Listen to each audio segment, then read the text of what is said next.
Why do you constantly latch onto garbage? Does the stench not bother you? Hello, my name is Solane. We talk all things self improvement, and today we're going to talk about why you let people treat you like a dirty New York rat and how to finally break free from the shackles. I was thinking about how people pleasers go to such great lengths just to be well liked, to the point where they will actively let people take advantage of them.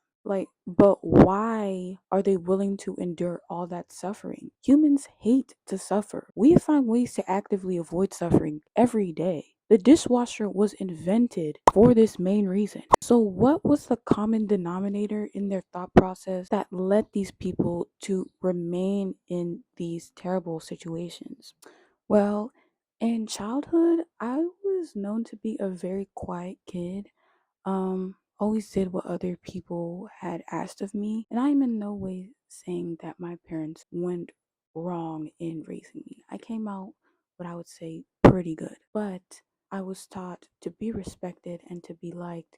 You have to do what is asked of you. So, growing up in childhood is only natural to want to make friends. I never had a problem making friends. In fact, I had quite a lot of them. I was always the dependable one. I always texted first. I was quick to do favors, and I always agreed with these people, whether or not I truly agreed with what they were saying.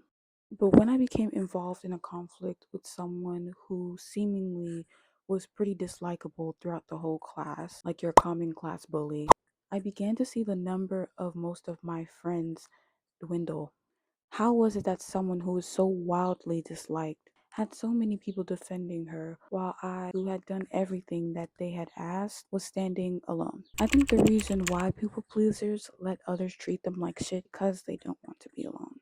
They get scared that if they disagree with someone, it's going to be something that the person doesn't like and will make them want to leave. And if they are capable of leaving them, then they must not love them. In actuality, it is a response to adapt to their environment, a way for them to survive. Like being in a wild forest and you're being attacked, there are two things that you can do. You can either hide or fight back. For a people pleaser, the only way that they know how to survive is to hide their emotions, who they are, what they feel. So they are able to get the bare minimum of affection from others. It is a competition for resources, and the scarce resource for them is love. There is not enough love for them. So they have to get what they can get from what little there is from whomever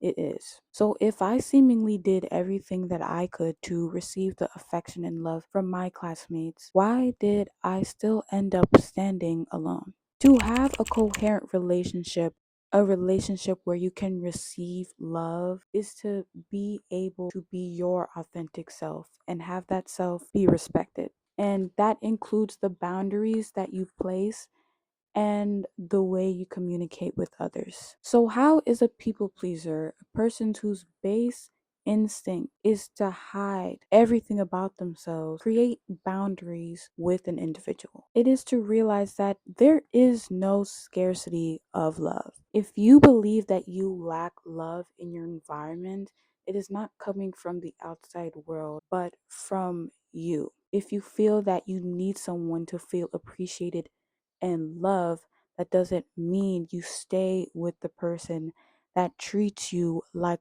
wet, dirty garbage or create empty platonic or romantic relationships. It means to look deeper. If you are unable to look deeper, you are unable to feel deeply, which means the relationships you have with others will always be superficial and surface level. You will never find the love and appreciation that you're looking for through grappling onto people that know nothing about you. And you will never find relationships where you feel truly respected in because you do not know yourself.